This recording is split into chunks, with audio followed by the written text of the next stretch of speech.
Good morning सभी को। कैसे हो सभी? पढ़ाई कैसी चल रही है आप सभी की? बढ़िया। कंप्यूटर की कहानी में लास्ट टाइम हम इनपुट डिवाइस के बारे में बातचीत कर रहे थे और इनपुट डिवाइस में आज जो हमें स्टार्ट करना है वो नंबर 8 OMR से स्टार्ट करना है, जिसका मतलब है ऑप्टिकल मार्क रीडर। ठीक है। ऑप्टिकल मार्क रीडर एक ऐसी मशीन होती है, जब भी हम एग्ज़ाम देते हैं तो आजकल OMR सीट बेस्ड एग्ज़ाम होते हैं। ठीक है। आपको एक OMR सीट दी जाती है जिसमें जितने भी क्वेश्चन होते हैं उन क्वेश्चन के उत्तर आपको ऑप्शन के रूप में मिलते हैं, A, B, C, D। एक ऑप्शन को चुन करके उस OMR सीट पे उसी क्वेश्चन का उत्तर आप ऑप्शन के रूप में भरते हैं। जो 4 अलग अलग ऑप्शन के गोले दिए होते हैं उन गोलों को या तो नीले पेन से या ब्लैक पेन से आप भरते हैं। भरने के बाद में जब OMR सीट को चेक किया जाता है तो उसको ऑप्टिकल मार्क रीडर मशीन में डाल के चेक किया जाता है। ठीक है। बहुविकल्पीय मल्टीपल चॉइस क्वेश्चंस से भरी हुई सीट को चेक किससे किया जाता है? Optical mark reader. ठीक है। ऑप्टिकल मतलब प्रकाशीय रूप से चिन्हित किए गए, निशान लगाए गए को पढ़ने वाला। ठीक है। रीड करने वाला। मार्क का मतलब क्या होता है? निशान। ठीक है। चिन्हित किया हुआ गोला होता है। तो OMR की फुल फॉर्म क्या हो जाएगी यहाँ पे? Optical mark reader. मार्क यानी कि निशान के लिए बोल रहा है। कह रहा है कि कागज पर बने या OMR सीट पर बने हुए मार्क को रीड करने हेतु या रीड करने के लिए OMR का प्रयोग किया जाता है, जैसे कि OMR सीट के गोले। ये इसकी डेफिनेशन लिख लो। Optical mark reader. मार्क का मतलब निशान होता है। मार्क का मतलब निशान होता है। नेक्स्ट पॉइंट में लिखो, कागज पर या OMR सीट पर बने हुए, कागज पर या OMR सीट पर बने हुए निशान को पढ़ने के लिए, निशान को पढ़ने के लिए OMR मशीन का प्रयोग किया जाता है। OMR मशीन का प्रयोग किया जाता है। उदाहरण, OMR सीट पर बने हुए प्रश्नों के उत्तर के गोले। OMR सीट पर बने हुए प्रश्नों के उत्तर के गोले। ठीक है। ये optical mark reader OMR seat पर बने हुए जो उत्तर के गोले होते हैं उनको पढ़ने के लिए OMR मशीन का इस्तेमाल किया जाता है। नेक्स्ट आपका इनपुट डिवाइस है, वो है QRC क्विक रेस्पॉन्स कोड, यानी कि QR कोड। नंबर 9 या नेक्स्ट जो है आपका QRC, जिसका पूरा नाम है क्विक रेस्पॉन्स कोड, जिसको आप डायरेक्टली बहुत बार सीधा ये नाम बोलते हो, QR कोड। अक्सर हम किस पे देखते हैं? ये जितने भी UPI ऐप्स हैं, जैसे कि जीपे की बात कर रहा हूं मैं, गूगल पे, या फिर आजकल ये भी चल रहा है फोन पे, ठीक है, भारत पे इत्यादि। ये जितनी भी UPI प्लेटफॉर्म है, ठीक है, UPI पेमेंट प्लेटफॉर्म है, इन सभी में QRC यानी कि QR कोड का इस्तेमाल किया जाता है। दुकानदार को डिजिटल पेमेंट करने हेतु ये QR कोड काम आता है। कभी आपने नोट किया होगा कि एक तो ये किस आकृति का होगा? स्क्वायर, वर्गाकार आकृति का कोड होता है। ठीक है। वर्गाकार बक्सों और लाइनों से मिलकर बना होता है। जब भी आप किसी UPI पेमेंट या किसी भी डिवाइस से इसको स्कैन करते हो तो स्कैन करते ही उस पर्टिकुलर उपभोक्ता की डिटेल आपके मोबाइल में दिखने लग जाती है। जैसे ही दुकान पे कोई प्रोडक्ट परचेज किया, प्रोडक्ट परचेज करने के बाद जब QR कोड को स्कैन करके जब हम पेमेंट करते हैं तो अपने मोबाइल में किसी यूपीआई पेमेंट ऐप में जाके जब उसका कोड स्कैन किया जाता है, स्कैन करते ही हमारी स्क्रीन पे मोबाइल पे सामने अगले का नाम और डिटेल आ जाती है ना। तो इट मीन्स क्या हुआ, इस क्यूआर कोड में क्या थी, वो इंफॉर्मेशन भरी हुई थी किसकी, उस दुकानदार की, और वो फटाक से इनपुट के रूप में हमारे मोबाइल के अंदर आ गई। तो इनपुट दर्ज हुआ ना कंप्यूटर के अंदर, मोबाइल के अंदर, तो इसीलिए इसको इनपुट डिवाइस की कैटेगरी में रखा गया है।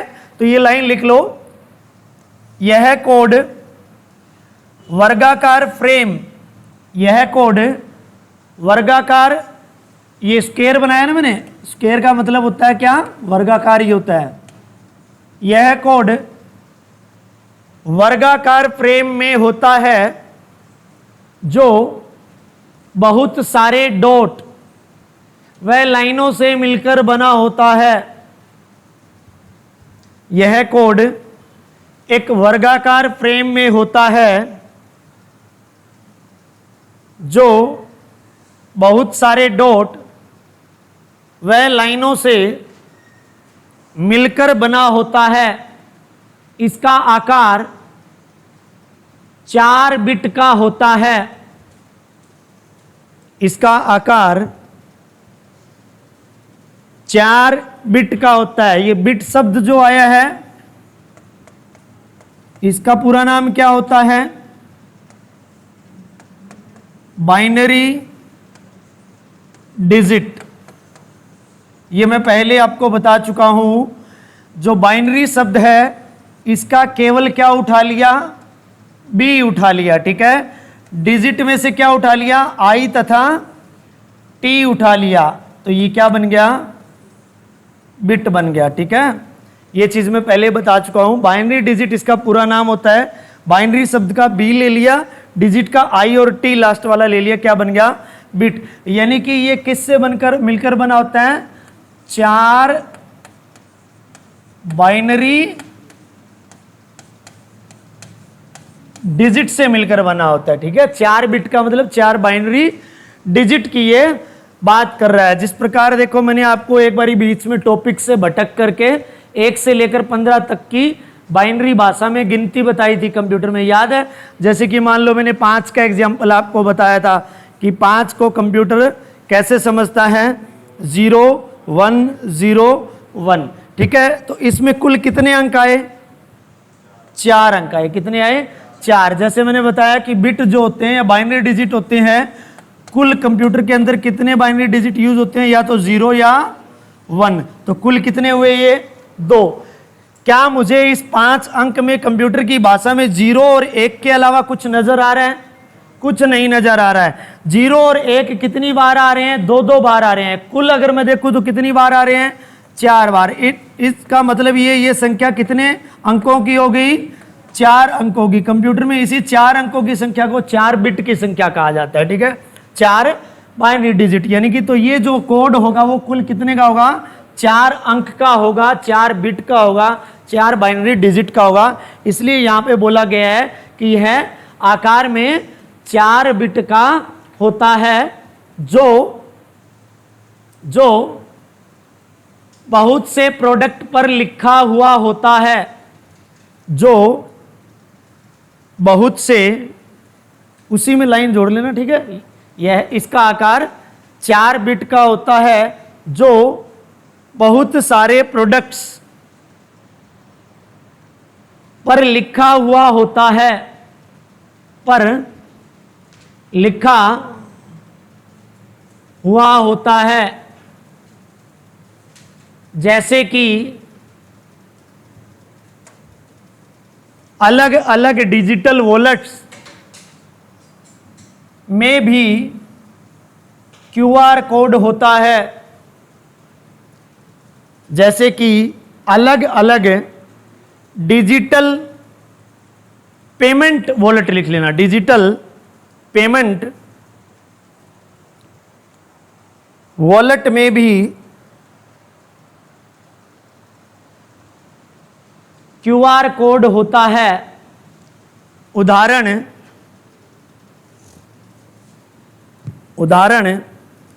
गूगल पे,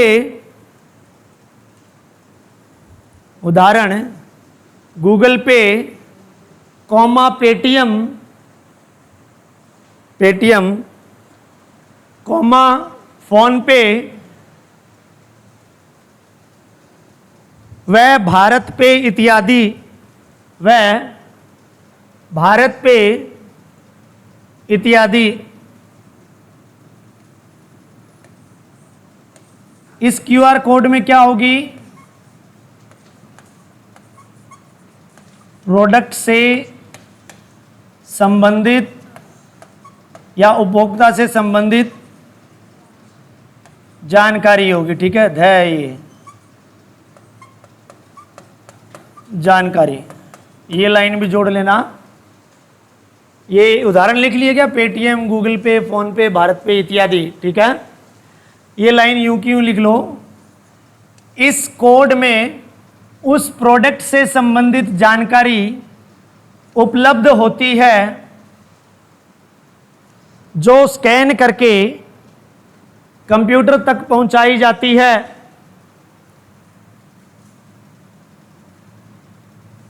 जो स्कैन करके कंप्यूटर तक पहुंचाई जाती है। इस प्रोडक्ट में, इस कोड में उस प्रोडक्ट से संबंधित जानकारी उपलब्ध होती है जो कि स्कैन करके कंप्यूटर तक पहुंचाई जाती है। यहाँ पे आपका क्यूआर कोड जो है वो कंप्लीट हो जाता है। नेक्स्ट इनपुट डिवाइस आपका BCR, पूरा नाम है बार कोड रीडर। बार का मतलब यहां लाइन से है, लाइनों से है। ठीक है, या लाइन से है।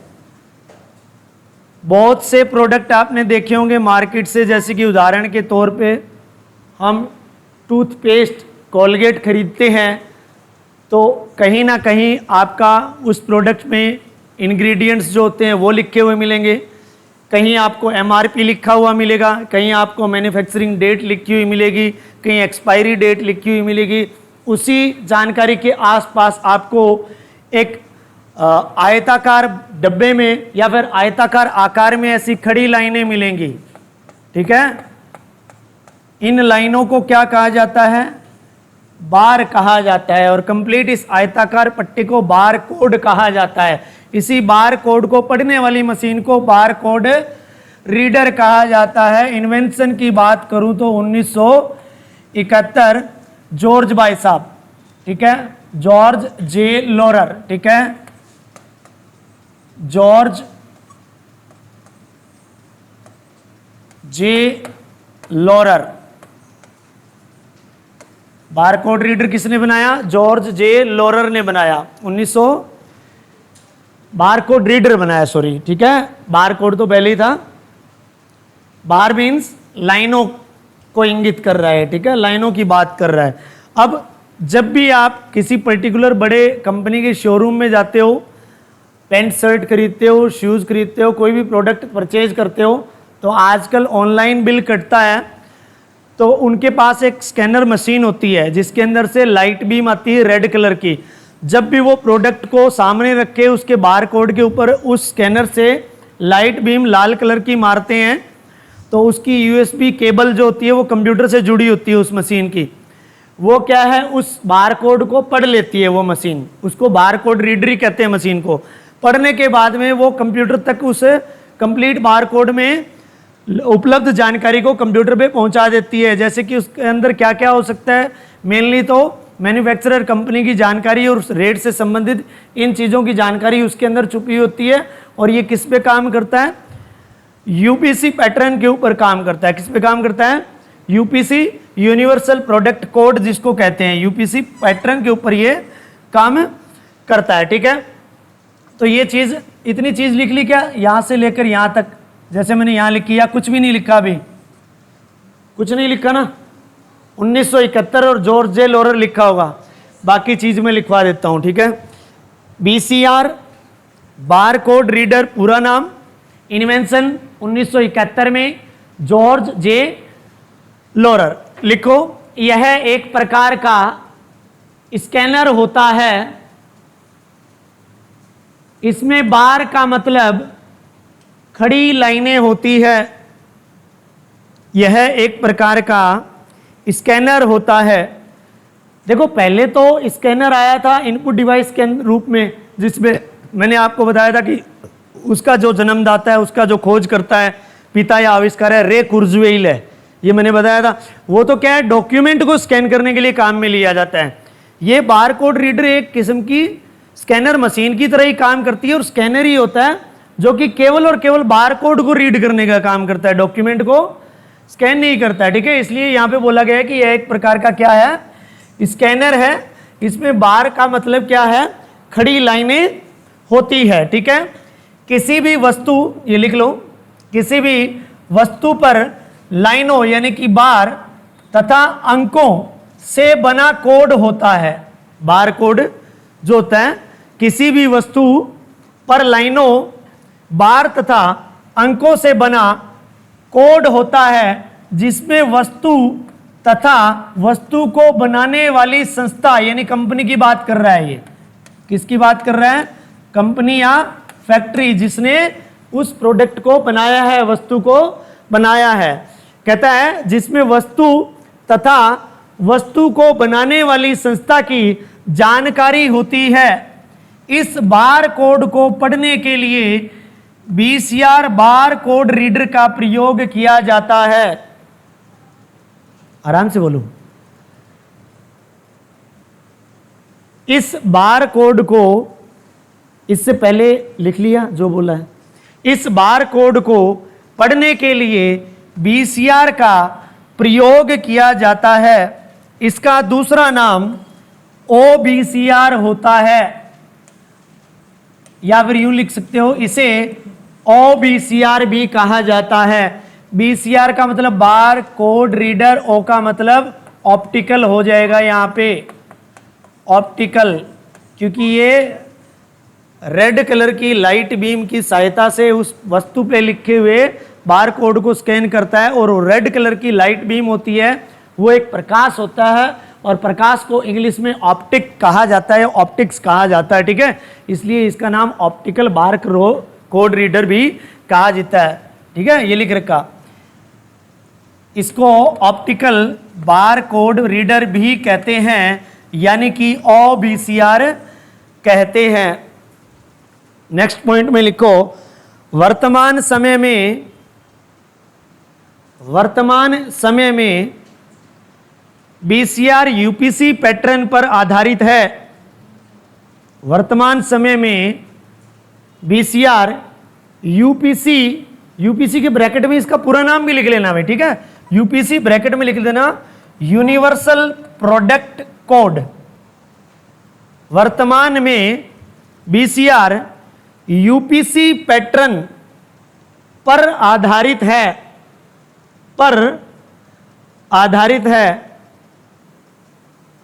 ये एक डायग्राम के थ्रू पहले मैंने यहां भी साइड में भी बनाया था। इस प्रकार ये 10 लाइनें खींच लेना, 1 से लेकर 9 तक गिनती लिख के 0 लिख देना। यूपीसी पैटर्न यही होता है। ठीक है, ये ऐसे बना लेना इस लाइन के नीचे जो अभी लिखवाई है मैंने। वर्तमान में बीसीआर यूपीसी पैटर्न पर आधारित है। यूपीसी पैटर्न पर आधारित है। ये 5-5 में डिवाइड होता है। नेक्स्ट ये बना लो तो बता देना, नेक्स्ट पेज पे मैं बताऊंगा 5-5 में ये कैसे डिवाइड होता है। ठीक है, कर लूं क्या आगे? देखो यहां ये 5-5 में डिवाइड कर रखा है। इसको किस प्रकार कर रखा है, इसमें कितने कोड यूज होते हैं? अभी आपने उस डायग्राम में बनाए होंगे, कितनी लाइनें बनाई होगी? 10 लाइनें बनाई हैं, 1 से लेकर 9 और 0 लगभग ये 10 हो गई। ठीक है, तो ये कितने कोड यूज करता है यूपीसी पैटर्न? देखो ऊपर नीचे हो सकता है, ये लाइनें कम ज्यादा आपको मिल सकती है, लेकिन यूपीसी पैटर्न के आधार पे ये 10 कोड यूज करता है। कितने कोड यूज करता है? 10। ये 5+5 के टुकड़ों में करता है। ठीक है, पहला 5 का जो टुकड़ा है उसमें तो किसकी जानकारी होगी? वस्तु की जानकारी उपलब्ध होगी। दूसरे 5 में वस्तु जिस कंपनी ने बनाई है उस कंपनी की जानकारी होगी। मैन्युफैक्चरर का मतलब होता है बनाने वाला। ठीक है। अपन देखते हैं ना एक्सपायरी डेट और मैन्युफैक्चरिंग डेट। मैन्युफैक्चर का मतलब होता है बनाना, ठीक है, और मैन्युफैक्चरर होता है बनाने वाला, ठीक है, बनाने वाला या बनाने वाली कंपनी या फैक्ट्री ही अब कोलगेट है, कोलगेट जिसने बनाई है वो बनाने वाली इसकी फैक्ट्री या कंपनी होगी, ठीक है। तो ये जो यूपीसी पैटर्न जो होता है ये 5+5 के टुकड़े में डिवाइड होता है।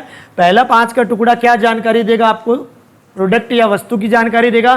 दूसरा 5 का टुकड़ा आपको क्या जानकारी देगा, उस वस्तु को जिस कंपनी ने बनाया है, मैन्युफैक्चरिंग या मैन्युफैक्चरर है, उसकी जानकारी उसके अंदर है उपलब्ध रहेगी। समझ में आई बात, क्लियर है। यहां पे आपका क्या कंप्लीट हो गया, बीसीआर कंप्लीट हो गया, बार कोड रीडर। अगला इनपुट डिवाइस है 11 नंबर। अब ये नंबरिंग ऊपर नीचे हो सकती है, नंबरिंग डालना ही मत, तुम तो सीधी हेडिंग डालते रहना, ठीक है। ट्रैक बॉल अगला कौन सा है, ट्रैक बॉल।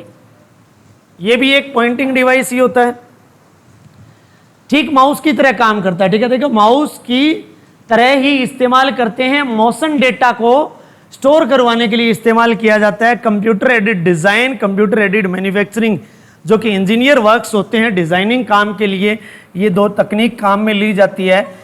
इस काम में सबसे ज्यादा मोशन डेटा को स्टोर करवाने के लिए ट्रैक बॉल का इस्तेमाल किया जाता है। ट्रैक बॉल की आकृति हूबहू किसकी तरह होती है, माउस की तरह ही होती है, ठीक है। माउस कितने प्रकार के बताए थे मैंने, एक तो बताया था मैकेनिकल और एक दूसरा बताया था ऑप्टिकल, ठीक है, ये आ है, ठीक है। अब मैकेनिकल माउस में क्या होता था, जो माउस होता था उस माउस के नीचे एक गोलाकार आकृति की क्या होती थी, बॉल होती थी। समझ आई बात। ऑप्टिकल माउस में आजकल क्या रहता है, उसके नीचे की सतह में एक रेड कलर की लाइट बीम होती है, उसके सहारे पे माउस का पॉइंटर एक स्थान से दूसरी स्थान पे घूमता है। ऑप्टिकल माउस में तो चलो लाइट हो गई, मैकेनिकल माउस के अंदर एक क्या होती है, बॉल होती है गोलाकार आकृति की, जो माउस के नीचे होती है। पुराने माउस अगर आपने देखे थे तो जब माउस को किसी सरफेस पे, किसी समतल जगह पे रखा जाता था, वो जो माउस के नीचे लगी हुई गोलाकार आकृति की बॉल थी वो उस सरफेस को टच करती थी। जब भी माउस को मैं दाएं बाएं ऊपर नीचे किसी भी 360 डिग्री रोटेशन में घुमाता था तो वो सरफेस को टच होने की वजह से गोलाकार आकृति की बॉल क्या करती थी, घूमती थी। जब वो बॉल घूमती थी तो माउस के पॉइंटर को, एरो को भी मूवमेंट करवाती थी स्क्रीन के ऊपर, कंप्यूटर के। समझ आई बात। ट्रैक बॉल के अंदर क्या होती है, वो बॉल कहां आ जाती है, ऊपर आ जाती है, बस फर्क इतना ही है। माउस और ट्रैक बॉल में, जो मैकेनिकल माउस है और ट्रैक बॉल है उसमें इतना ही फर्क है, जो गोलाकार आकृति की बॉल है वो कहां मिलेगी आपको, ऊपर मिलेगी, और दो लेफ्ट और राइट बटन भी आपको मिलेंगे। इतनी ही बात होती है इसके अंदर। और मेनली इसकी सतह जो नीचे की तरफ होती है वहां कोई आकृति की बॉल या फिर आपको रेड लाइट बीम नहीं मिलेगी, क्योंकि माउस के पॉइंटर को या ऊपर के मोमेंट को देखने के लिए ये बॉल ऊपर से हथेली से घुमाई जाती है, ठीक है ना। समझ आ गई बात। और लेफ्ट और राइट बटन का क्लिक एज इट इज किया जाएगा। तो ट्रैक बॉल के बारे में लिख लो, माउस की तरह ही इस्तेमाल किया जाता है। ट्रैक बॉल को माउस की तरह ही इस्तेमाल किया जाता है। इसे मोशन डेटा को, मोशन समझते हो क्या, ये मैंने इंग्लिश का शब्द लिख रखा है, मोशन डेटा समझते हो, है मतलब हम एनिमेशन समझ सकते हैं, ठीक है, मूवमेंट करने वाली तस्वीर या वीडियो या इस प्रकार की चीज आप समझ सकते हैं, ठीक है। इसको मोशन डेटा, इसे मोशन डेटा स्टोर करने के लिए इस्तेमाल किया जाता है। सामान्य रूप से ट्रैक बॉल, अगली लाइन में लिखो, सामान्य रूप से ट्रैक बॉल कैड, सामान्य रूप से ट्रैक बॉल कैड, उसके ब्रैकेट में ये फुल फॉर्म भी लिख लेना कैड के, computer aided design,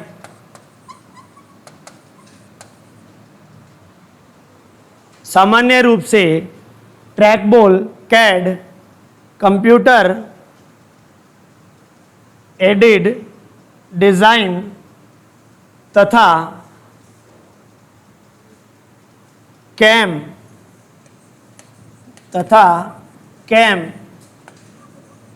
computer aided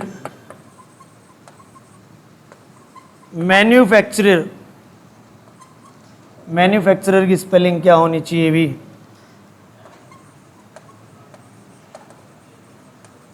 manufacturer, ठीक है।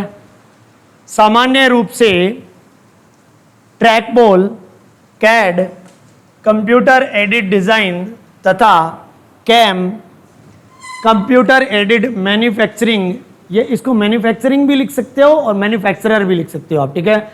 मैन्युफैक्चरर में इस्तेमाल होता है। नेक्स्ट पॉइंट लिखो, ट्रैकबॉल को भी पॉइंटिंग डिवाइस की कैटेगरी में रखा जाता है। ट्रैकबॉल को भी, ये दोनों ही लिख रखा है यहाँ पे, दोनों स्पेलिंग देख लेना। कैम की फुल फॉर्म मैंने मैन्युफैक्चरिंग भी और मैन्युफैक्चरर भी लिख रखी है, तो वहाँ केवल मैन्युफैक्चरर लिखा है मैंने, तो मैन्युफैक्चरिंग भी अगर हो तो गलत नहीं है, ठीक है, दोनों शब्द सही है फुल फॉर्म में। कहाँ पे दाम है? ट्रैकबॉल को पॉइंटिंग डिवाइस की श्रेणी में रखा जाता है। पॉइंटिंग का मतलब समझते हो क्या? ये जो शब्द है पॉइंटिंग का मतलब होता है चिन्हित करना, या फिर शुद्ध, बिल्कुल ही शुद्ध हिंदी में इंगित करना, ठीक है। सेलेक्ट करना भी कह सकते हैं हम,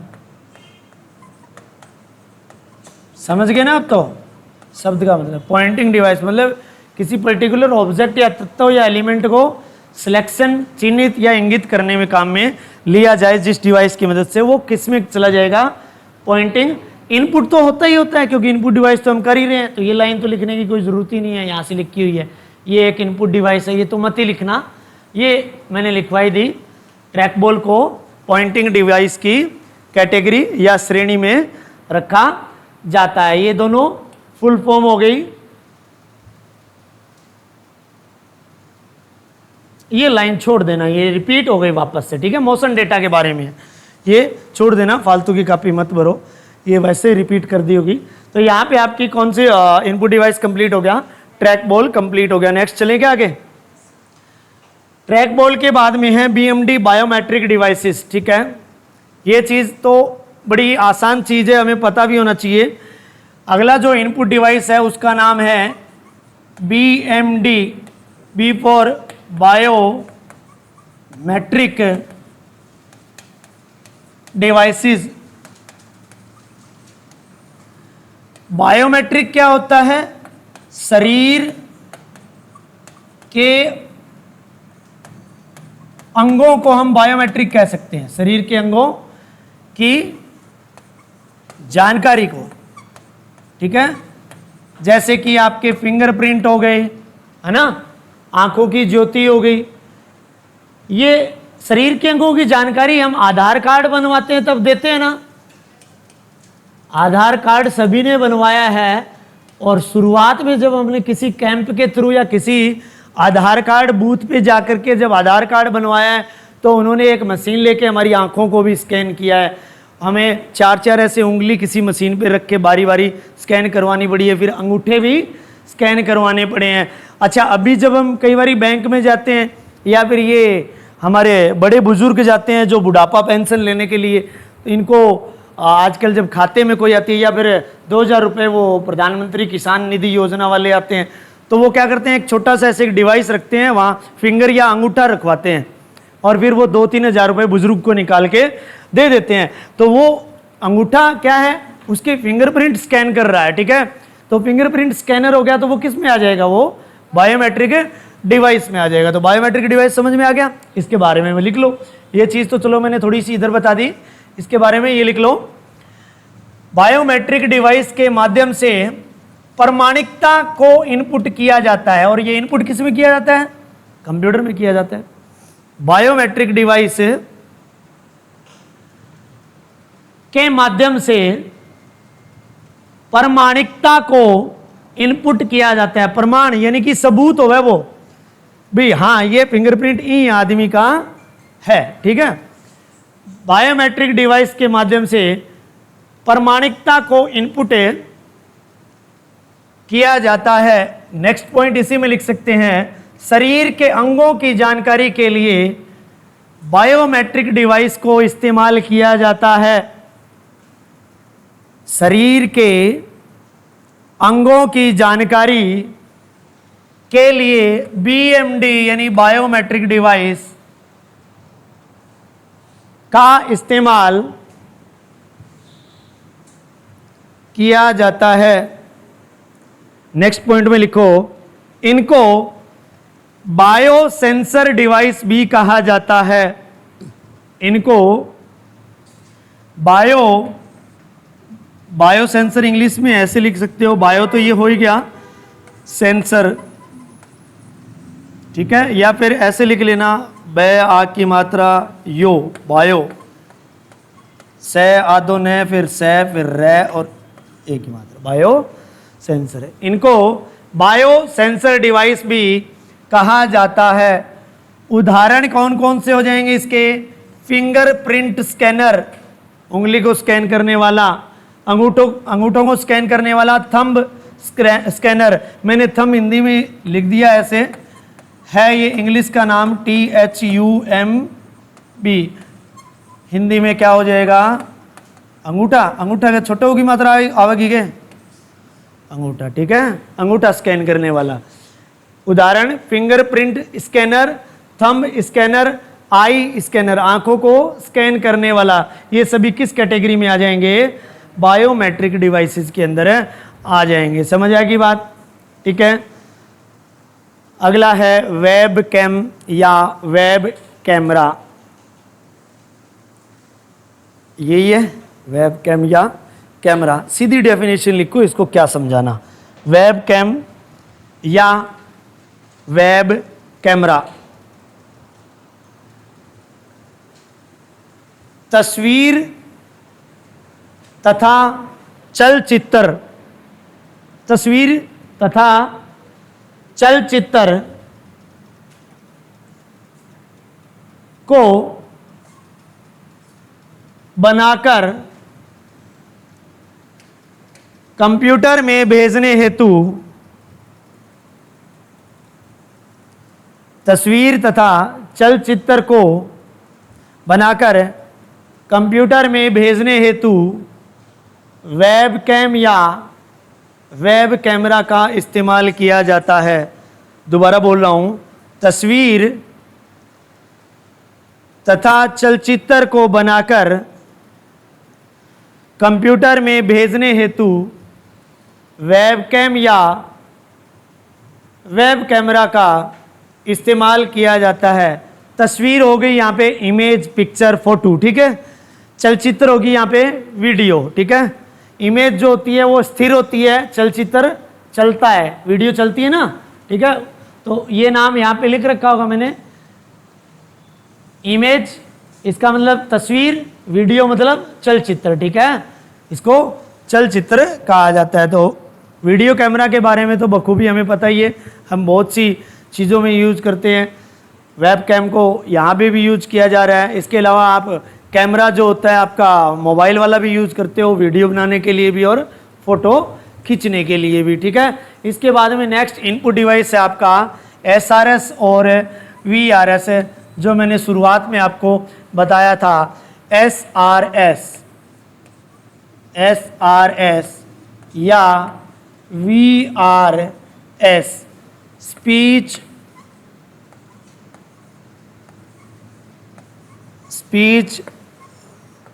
रिकॉग्निशन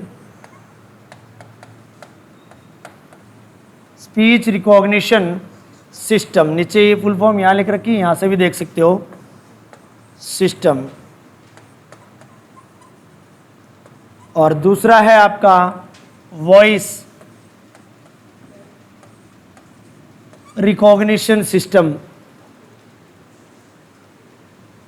एसआरएस और वीआरएस में दो चीजें होती हैं, एक तो आवाज को पहचाना जाता है, ये ऐसे ही लिख लेना जैसे मैंने लिख रखा है।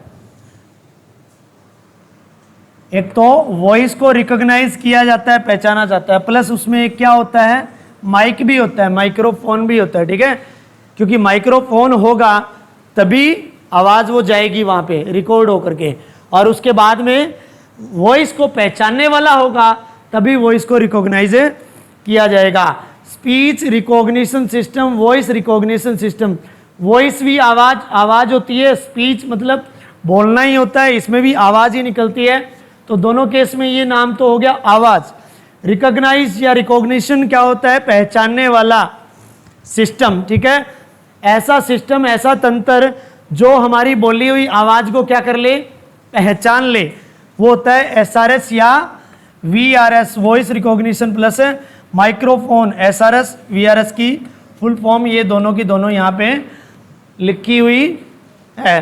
काम कैसे करता है ये उदाहरण ले लेता हूं, जैसे कि आप गूगल का सर्च इंजन देखते हो, तो गूगल सर्च इंजन खोलने के बाद में आपको गूगल का एक सर्च बॉक्स दिखाई देता है, ठीक है, नीचे या तो यहाँ पे सर्च नाम का बटन होता है या कई जगह यहाँ पे गो बटन होता है ना, ठीक है, जो भी है। इसके अलावा ये बॉक्स किस लिए काम आता है, कोई भी टेक्स्ट लिख करके इनपुट देते हैं अपना, उस काम आता है, ठीक है। यहां इस बॉक्स में लिख करके कौन टेक्स्ट इनपुट के रूप में दर्ज करवाएगा, जो बंदा पढ़ा लिखा होगा, ठीक है, जिसको लिखना आता होगा, जैसे कि मान लो हिंदी इंग्लिश कुछ भी शब्द अपने को कीवर्ड लिखेगा वो, जैसे कि मान लीजिए मुझे गूगल में विराट कोहली के बारे में सर्च करना है, तो मैं यहाँ पे क्या लिख दूंगा, विराट कोहली, फिर सर्च बटन पे क्लिक कर दूंगा, टच कर दूंगा, विराट कोहली से संबंधित जानकारी वहां पे सर्च होके आ जाएगी। अब मान लीजिए कोई अनपढ़ बंदा है, उसको तो नहीं लिखना आएगा ना, पर मान लो वो क्रिकेट का दीवाना है और वो जानता है विराट कोहली के बारे में और उससे ये जानकारी सर्च करनी है, कुछ वीडियोस देखनी है, कुछ भी चीजें सुननी है ऑडियो के रूप में, तो यहाँ वो विराट कोहली पढ़ा लिखा नहीं होने के कारण वो टाइप करके नहीं लिख पाएगा वो, ठीक है।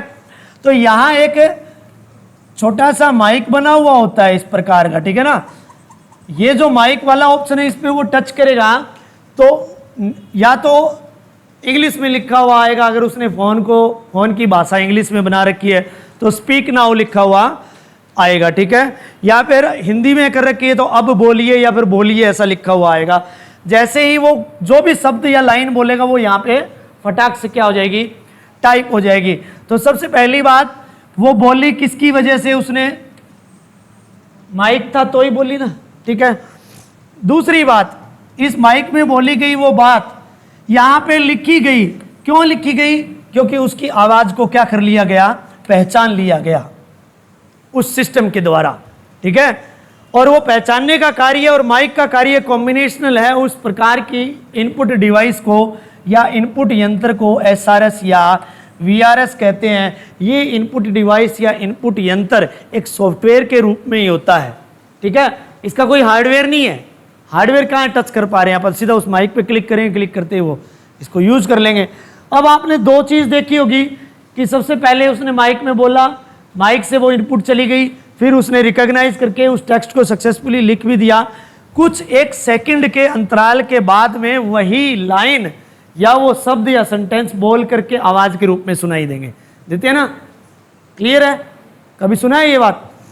तो अगर वो चीज सुनाई देती है तो उस चीज को क्या बोला जाता है, पता है क्या उस चीज को क्या बोला जाता है, उस चीज को बोला जाता है स्पीच सिंथेसाइजर।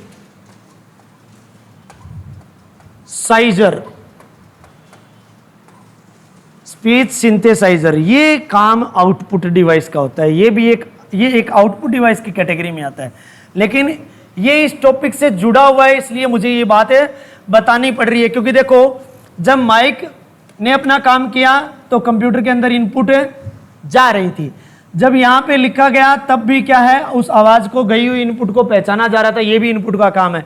लेकिन उसी चीज को बोलकर सुनाया गया तो कंप्यूटर से आवाज के रूप में वो चीज बाहर आई, मतलब आउटपुट हो गया। वो समझ आई बात? वो काम किसने किया? स्पीच सिंथेसाइजर ने किया, और स्पीच रिकॉग्निशन और माइक्रोफोन ने ये वाला काम किया। तो जो आउटपुट के रूप में सुनाई देने वाली लाइन है, जिस भी पर्टिकुलर उस बोट के द्वारा, जो कि एक नकली आवाज़ होती है, आर्टिफिशियल इंटेलिजेंस का इस्तेमाल करके एक बोट को छोड़ा होता है जो कि आपको बोल करके सुनाता है, या तो वो फीमेल की आवाज़ में, या ज़्यादातर फीमेल ही उसमें बोलती है पतली आवाज़ के अंदर। तो वो स्पीच सिंथेसाइजर होता है। इसके बारे में लिख लो। यहाँ तक लिख लिया क्या? फुल फॉर्म तक लिख लिया? ठीक है, आगे लिखो। ठीक है, स्पीच रिकॉग्निशन सिस्टम के द्वारा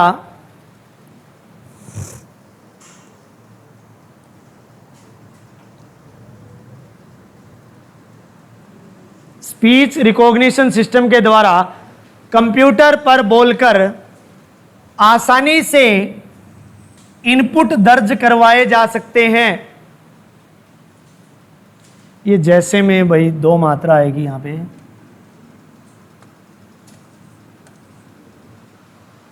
स्पीच रिकॉग्निशन सिस्टम के द्वारा कंप्यूटर पर बोलकर आसानी से इनपुट दर्ज करवाई जा सकती है, जैसे कि गूगल सर्च इंजन पर बोलकर टाइप करना। ये उदाहरण हो गया। जैसे कि गूगल सर्च इंजन पर बोलकर टाइप करना। उसके बाद में नेक्स्ट पॉइंट में जो मैंने स्पीच सिंथेसाइज या स्पीच सिंथेसाइजर बताया ना, इसकी हेडिंग डाल के एक पॉइंट लिख लो इसके बारे में। ठीक है, ताकि तुम्हें पता भी लगे कि एसआरएस और वीआरएस का काम पूर्ण होने के बाद में स्पीच सिंथेसाइजर या स्पीच सिंथेसाइज क्या करता है। ठीक है, क्या करता है? ये लिखे गए टेक्स्ट को आवाज में बदलकर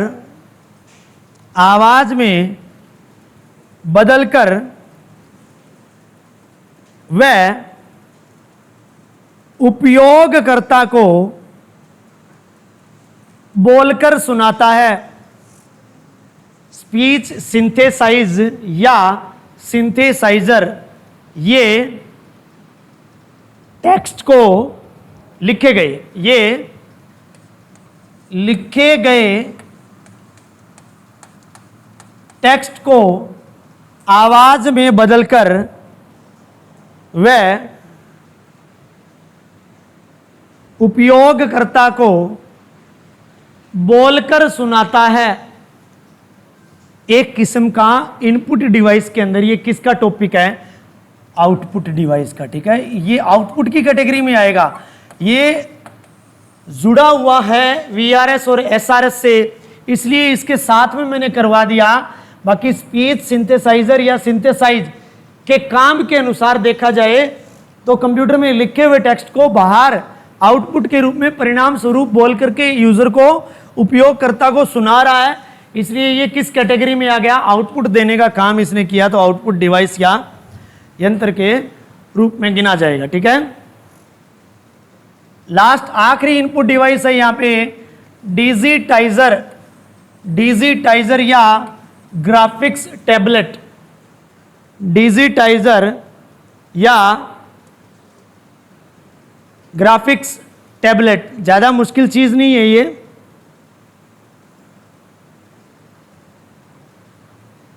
डिजिटाइजर या ग्राफिक्स टैबलेट एक आयताकार टैबलेट होता है जिसके ऊपर लाइट पेन के द्वारा कार्य किया जाता है। इस प्रकार का एक पेन होता है जो लाइट पेन की कैटेगरी के अंदर आता है। लाइट पेन आपका आया भी होगा, उसके अंदर जो लिस्ट ऑफ इनपुट डिवाइस आपने लिखी होंगी। तो लाइट पेन से किसके ऊपर काम किया जाता है? डिजिटाइजर या ग्राफिक्स टैबलेट के ऊपर काम किया जाता है। सबसे अधिक इसके ऊपर कौन सा काम किया जाता है? ड्राइंग का काम किया जाता है। इसके अलावा ग्राफ से संबंधित कोई काम किया जाता है, या फिर कोई नक्शे से संबंधित काम करना चाहते हैं, वो काम हम कर सकते हैं। ठीक है, जैसे कि मकानों के नक्शे वगैरह बनाए जाते हैं, उससे संबंधित कार्य भी लाइट पेन से इसके ऊपर कर सकते हैं, क्योंकि डायरेक्ट उस लाइट पेन से इसके ऊपर कुछ भी करेंगे, जैसे कि मान लो मैंने एक आयताकार बॉक्स बनाया तो वैसा ही बॉक्स ड्राइंग सॉफ्टवेयर में कंप्यूटर के अंदर बन जाएगा वो। ठीक है, डिजिटाइजर के बारे में लिख लो। इसके द्वारा ड्राइंग, ग्राफ आदि को स्पेशल पेन द्वारा, वो स्पेशल पेन कौन सा पेन होता है? लाइट पेन होता है। कौन सा होता है? Light pen. ठीक है, ड्राइंग, ग्राफ आदि को स्पेशल पेन के द्वारा बनाया जा सकता है और सबसे अधिक कार्य कंप्यूटर एडिट डिज़ाइन कैड का किया जाता है इसमें। ठीक है, डिज़ाइनिंग कार्य है, क्योंकि ड्राइंग के अंदर डिज़ाइन ही करते हैं आप। ठीक है, कैड, ये लाइन, इसको ज़्यादातर प्रयोग कंप्यूटर एडिट डिज़ाइन सॉफ्टवेयर में किया जाता है। इसका ज़्यादातर प्रयोग कंप्यूटर एडिट डिज़ाइन सॉफ्टवेयर में किया जाता है, किया जाता है।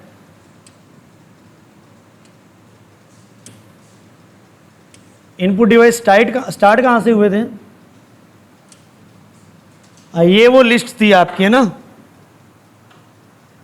लिस्ट में 18 है, आपा ने किए कितने हैं? 15 किए हैं। अब मुझे बता दो कौन कौन सा कंप्लीट हो गया। डिजिटाइजर समझ आ गया? कीबोर्ड कंप्लीट कर लिया, माउस कर लिया, जॉयस्टिक कर लिया, वेब कैमरा कर लिया, माइक भी कर लिया, स्टाइलस नहीं किया, टच पैड, ट्रैक बॉल कर लिया, scanner, OCR, MICR, OMR, BCR, QRC, SRS, VRS, BMD, digitiser. ये एक तो स्टाइलस पेन ये देख रहे हो मेरे पास है। ठीक है, पता ही है तुम्हें क्या है। डिजिटल बोर्ड पे या इसको डिजिटाइजर के ऊपर भी इस्तेमाल किया जाता है कंप्यूटर को लिखित रूप में कोई इनपुट देने के लिए। ये भी एक पॉइंटिंग डिवाइस के अंदर आता है, इसको भी मैं लिखवा दूंगा। सबसे पहले ये लिख लो डिजिटाइजर के बाद में stylus pen, stylus pen.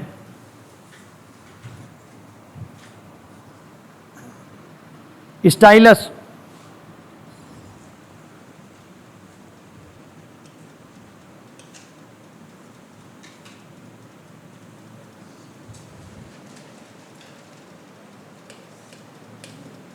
Stylus pen, यह एक डिजिटल पेन होता है। यह एक डिजिटल पेन होता है जिसे पॉइंटिंग डिवाइस की कैटेगरी में या श्रेणी में रखा जाता है।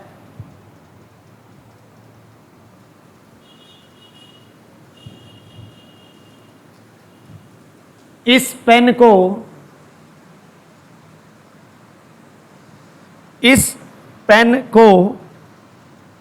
सबसे अधिक, इस पेन को सबसे अधिक शिक्षा के क्षेत्र में, इस पेन को सबसे अधिक शिक्षा के क्षेत्र में विद्यार्थियों को पढ़ाने हेतु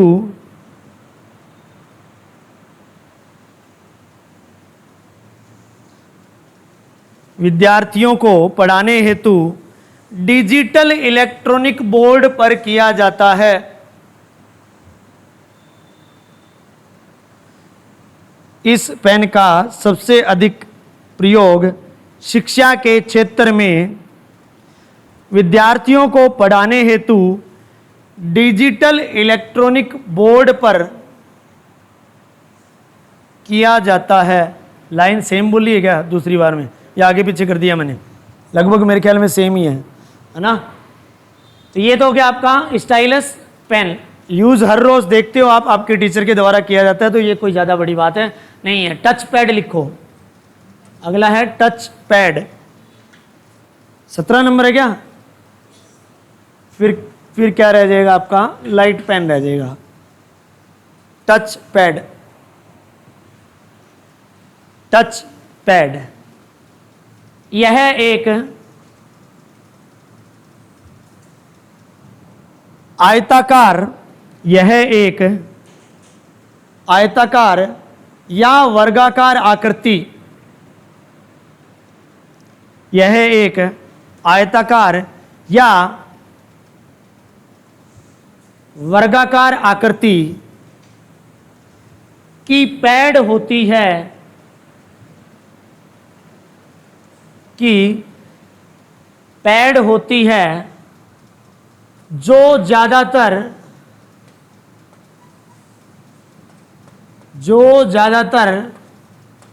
लैपटॉप तथा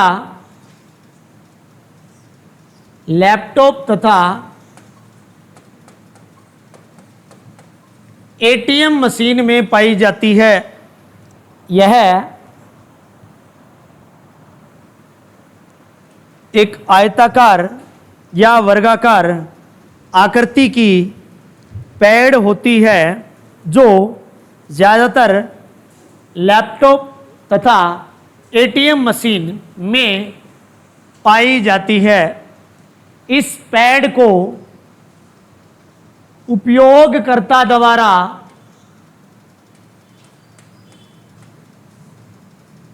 इस पैड को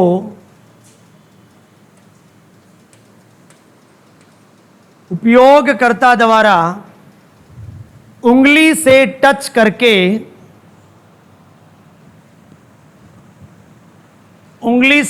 करके लैपटॉप व एटीएम मशीन में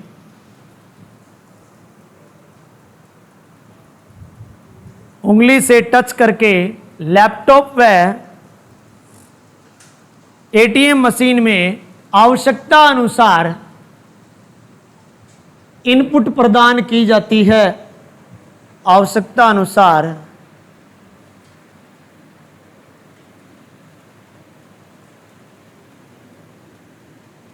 इनपुट प्रदान की जाती है।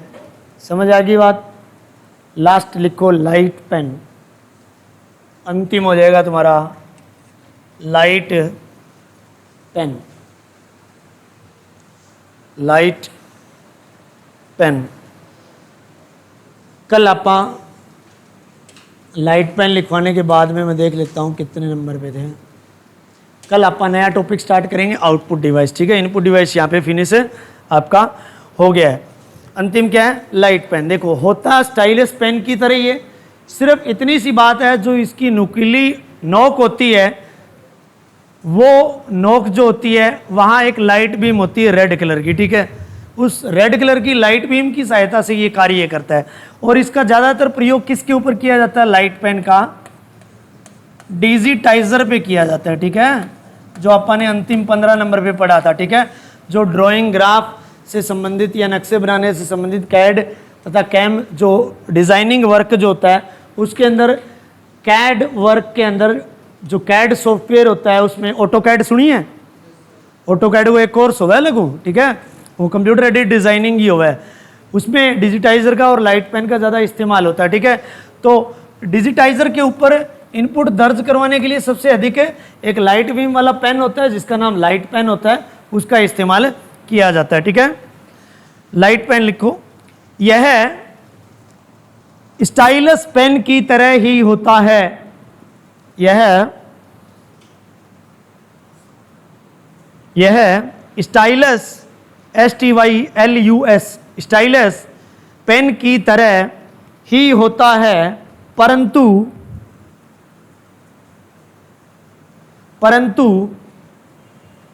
इसके आगे की नुकीली नोक पर, परंतु इसके आगे की नुकीली नोक पर एक लाल रंग की लाइट बीम होती है, परंतु इसके आगे की नुकीली नोक पर एक लाल रंग की लाइट बीम होती है। यह लाइट बीम लाइट पेन के द्वारा इनपुट देते समय सहायता करती है।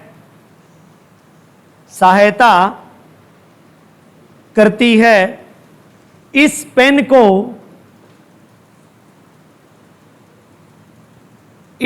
को कैड कार्य के दौरान, CAD CAD computer aided design कार्य है, ठीक है।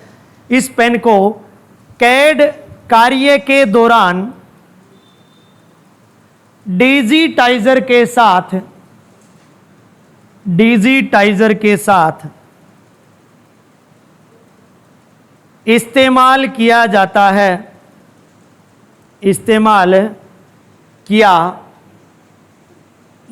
है। ये तो देखो 15 से 18 मुख्य रूप से जितने इनपुट डिवाइस थे भरपूर अपन ने करने की कोशिश की। यहाँ पे यूँ नहीं है कि हमने 18 कर लिए तो 18 इनपुट डिवाइस है, और भी हो सकते हैं इनपुट डिवाइस, तो बहुत सारे इनपुट डिवाइस होते हैं, बट मेनली यही है। सबसे ज़्यादा बार क्वेश्चन इनपुट डिवाइस का अगर आया है तो ये रिपीट हुआ है कि इन 4 में से या इनमें से कौन सा एक इनपुट डिवाइस नहीं है। समझ आई बात? जैसे ये 18 करें, हो सकता है 20, 25, 30 हो, उनमें से कोई 3 नाम तो ऐसे दे देगा जो इनपुट डिवाइस की श्रेणी में शामिल होते हैं, एक नाम ऐसा दे देगा जो इनपुट डिवाइस नहीं होता है। एक तो आपको ये नाम ध्यान रखना है, नाम नहीं ध्यान रखो तो नाम और काम से आपको ये कंक्लूजन जरूर निकालना आना चाहिए कि ये इनपुट डिवाइस की श्रेणी में जाएगा या कैसे। एग्जाम्पल के तौर पे इस माइक का एग्जाम्पल ले लेते हैं। इनपुट डिवाइस की डेफिनेशन हमें पता है कि इनपुट डिवाइस क्या करता है, कंप्यूटर पर दिशा व निर्देश को दर्ज करवाने का कार्य करता है। अब ये बताइए, इस माइक के द्वारा मेरी आवाज़ रिकॉर्ड होकर कंप्यूटर में जा रही है या फिर मैं प्राप्त कर पा रहा हूँ इसको? जा रही है। लेकिन इसकी एवज में उल्टा अगर मैं स्पीकर का जिक्र कर दूं तो स्पीकर से कंप्यूटर में से आवाज़ होकर के हमारे कानों तक पहुंच रही है, सुनाई दे रही है, तो स्पीकर उल्टा चला जाएगा आउटपुट डिवाइस में, माइक किस में चला जाएगा। तो हमें पहचान करनी ऐसी तो आसानी से आप कितने भी इनपुट डिवाइस के नाम दे दूं आप आसानी से कर लोगे अगर उनका काम पता होगा तो। जैसे माइक का काम है हमें पता लग गया तो हमें आसानी से पता लग गया कि माइक किस कैटेगरी में जाएगा। इस प्रकार अगर उस क्वेश्चन के ऑप्शन में माइक हो तो माइक को तो ऑटोमेटिक आप एलिमिनेट कर दोगे कि माइक तो इनपुट डिवाइस है, ये तो उत्तर नहीं हो सकता क्योंकि पर्सन इसने ये पूछा है कि इनमें से कौन सा एक है इनपुट डिवाइस नहीं है। एक तो ज़्यादा सर्वप्रथम इनपुट डिवाइस का आसान पर्सन ये प्रचलन में बहुत सालों से रहा है। दूसरा, इनपुट डिवाइस के अंदर कुछ एक इनपुट डिवाइस ऐसे हैं जिनकी फुल फॉर्म याद रखनी हमें पड़ती है, जैसे कि OMR की याद रखनी पड़ती है, BCR की याद रखनी पड़ती है, VRS SRS की याद रखनी पड़ती है, QRC की याद रखनी पड़ती है, OCR की याद रखनी पड़ती है, MICR की याद रखनी पड़ती है। तो इनपुट डिवाइस के अंदर जितने भी इनपुट डिवाइस आए जिनकी आपको फुल फॉर्म याद रखनी चाहिए तो उनकी फुल फॉर्म आप याद कर लेना, ताकि किसी भी इनपुट डिवाइस की फुल फॉर्म पूछ ले तो आप फटाक से उस उत्तर में निशान लगा दो, ठीक है। अच्छा, जिस भी इनपुट डिवाइस के अंदर मैंने 2 नाम बताए हैं, जैसे कि MICR में मैग्नेटिक इंक कैरेक्टर रिकॉग्निशन तथा मैग्नेटिक इंक कैरेक्टर रीडर, 2 नाम बताए हैं मैंने। R फॉर रीडर भी हमने लिखा है, R फॉर रिकॉग्निशन भी हमने लिखा है। तो हर वो इनपुट डिवाइस जिसमें रिकॉग्निशन और रीडर दोनों नाम आ रहे हैं उसमें प्राथमिकता आपको देनी है रिकॉग्निशन शब्द को, ठीक है। समझ आई बात? ऑप्शन में ज़्यादातर वो फुल फॉर्म में यही देगा। मान लीजिए MICR की फुल फॉर्म आपसे पूछ ली तो वो आपको क्या बोलेगा, magnetic ink character recognition. Rare chance है कि आपको MICR की फुल फॉर्म वो ऑप्शन में मैग्नेटिक इंक कैरेक्टर रीडर लिख के देगा। अगर दोनों भी ऑप्शन में आ जाए तो रिकॉग्निशन वाली को आपको सही करना है पहले, बाद में सेकेंडरी चांस किसका है, रीडर का है। एक ये चीज ध्यान रखनी पड़ी। उसके अलावा कीबोर्ड जो इनपुट डिवाइस है उसके अंदर बहुत सारे पर्सन बन जाते हैं, ठीक है। कुल कितने बटन होते हैं, पहला बटन कौन सा होता है, लास्ट बटन कौन सा होता है, अल्फाबेट में सबसे पहला कौन सा होता है, सबसे अंतिम कौन सा होता है। अच्छा तुम ये बताओ कीबोर्ड में सबसे बड़ा बटन कौन सा होता है, स्पेस बार। समझ में आई बात? सेव एज डायलॉग बॉक्स की शॉर्टकट की क्या होती है? Save as F12, F12, control plus S तो सेव की होती है, सेव एज F12, ठीक है ना। हेल्प के लिए कौन सा होता है? मदद के लिए F1 होता है, ठीक है। समझ में आई बात? MS एक्सेल के अंदर गो टू कमांड पर जाने के लिए शॉर्टकट की का कौन सा इस्तेमाल होता है? F5 होता है। समझ में आई बात? पावर पॉइंट के अंदर स्लाइड शो चलाने के लिए किस शॉर्टकट की का इस्तेमाल किया जाता है? रिफ्रेश करने के लिए किसका इस्तेमाल किया जाता है? रिफ्रेश। पावर पॉइंट में स्लाइड शो और MS एक्सेल में गो टू कमांड की सबकी कमांड एक ही होती है, F5। समझ आई बात? ये छोटी छोटी चीजें होती है, इन्हीं में से क्वेश्चन बन जाता है। ये रिवाइज करोगे, रिवाइज करने के बाद में कम से कम 6 महीने तक, नहीं तो 3 महीने तक तो आप डेली 100 प्रश्नों का एक टेस्ट दोगे ना, और उसमें 10-20 प्रश्न प्रति सब्जेक्ट के हों, तब जाकर के आपकी बात बनेगी। टेस्ट सीरीज सबसे बढ़िया रामबाण तरीका है। जब भी आपकी तैयारी चरम सीमा पे आ जाए, जब भी आपको लगे कि आफ्टर 6 मंथ्स या आफ्टर 9 मंथ्स या 1 ईयर के बाद में आपने सभी सब्जेक्ट्स का भरपूर बढ़िया तरीके से एक बार सिलेबस अच्छे तरीके से कर लिया है, और तुम्हें समझ में आ गया है कि सरकारी नौकरी लगने के लिए आखिरकार क्या रामायण और महाभारत पढ़नी होती है, उसके बाद में आप किसी भी एक पर्टिकुलर ऐप से, ऑनलाइन या कहीं से भी आप एक टेस्ट सीरीज परचेज कर लीजिए, जो कम से कम 3 महीने तक आपको 90 या 100 टेस्ट जरूर दें। जिस भी पर्टिकुलर एग्जाम की आप तैयारी कर रहे हो, सेंटर की कर रहे हो, चाहे HSSC की कर रहे हो, चाहे HPSC की कर रहे हो, या कोई PSU स्टेट गवर्नमेंट की आप कर रहे हो, उस टेस्ट सीरीज में से एक टेस्ट डेली ईमानदारी से बिना चिटिंग किए उसको परफॉर्म करने की कोशिश करो, और फिर देखो कि आप कितने पानी में हो। तब जाकर के आपको पता लगेगा कि आपके कितने मार्क्स आ रहे हैं और कौन सा टॉपिक लूज है और किसको आपको दोबारा पढ़ना चाहिए। समझ आई बात? क्लियर है ना? ठीक है, तो आज के लिए इतना ही। आज की रामलीला यहीं ख़त्म करते हैं। कल वापस से आप दोबारा मिलेंगे, ठीक है, और आउटपुट डिवाइस चैप्टर को स्टार्ट करेंगे। बहुत बहुत धन्यवाद भाई।